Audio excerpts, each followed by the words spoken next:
super accomplished, and still hope to see a lot of him.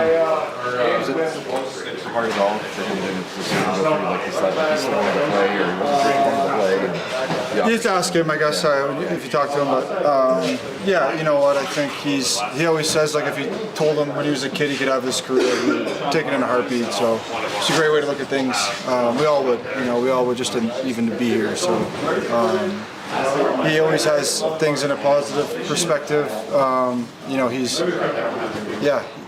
obviously I'm sure he'd like to keep playing, but that's how things go sometimes. Is it nice to think back to 2022 knowing that you guys were able to do that before he announced his retirement? Absolutely. I mean, absolutely.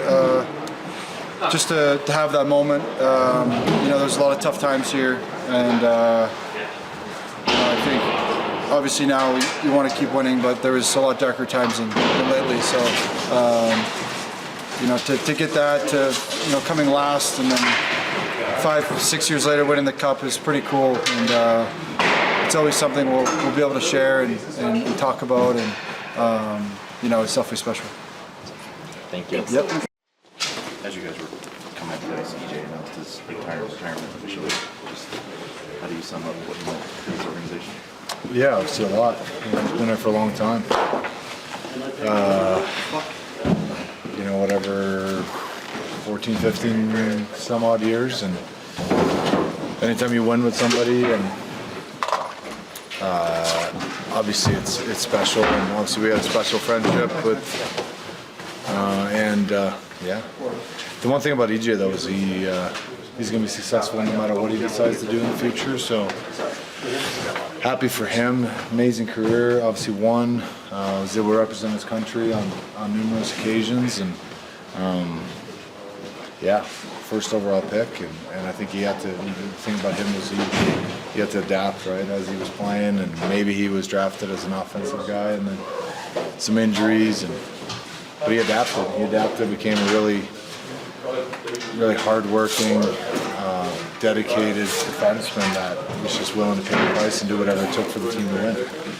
Whether that was on the ice roles or off the ice roles, at one point he was asked to kind of give up his letter on his jersey, and he did that, no questions asked. So whatever it took for the team to take that next step, he was willing to do it. And it meant a lot to this organization, meant a lot to me throughout my career. Plus, there's no secret that he was kind of the one guy first guy that reached out to me when I was drafted in 2011, and then we developed a special friendship. And he meant a lot to me, and he was able to help me out throughout my whole career, really, no matter what it was. So. But congrats to him. And I know it was probably something to come back here at the end of the year last year, but for you also, like the fact that those two things kind of converged and you were actually able to play the last two games, get some time with him over the last couple of weeks, what did that mean? Yeah, it was great. And obviously, when he was traded back here, it was exciting.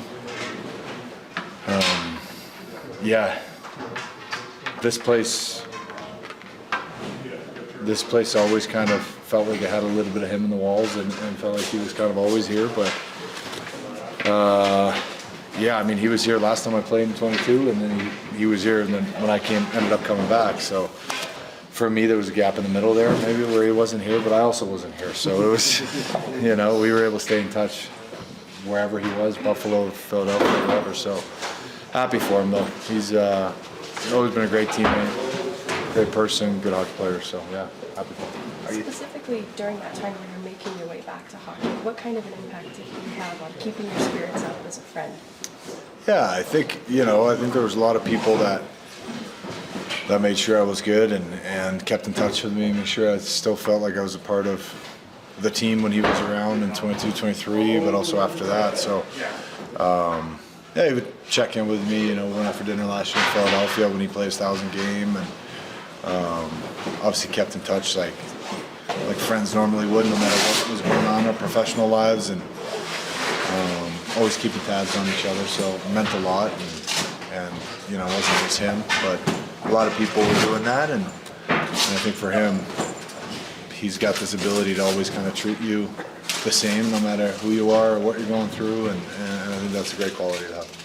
Are you thankful to have that 22 Cup run, obviously, before your injuries, before he left, and before he retired, just to be able to share that moment. Oh yeah, absolutely. But I mean, it was amazing winning. But when I look back at his time here and our time together, there's so many memories that I look back at that aren't necessarily the fancy one or the most memorable one of me handing the cup to him, but so many just silly, goofy things behind the scenes and fun conversations and fun memories. So thankful for all of those, no doubt.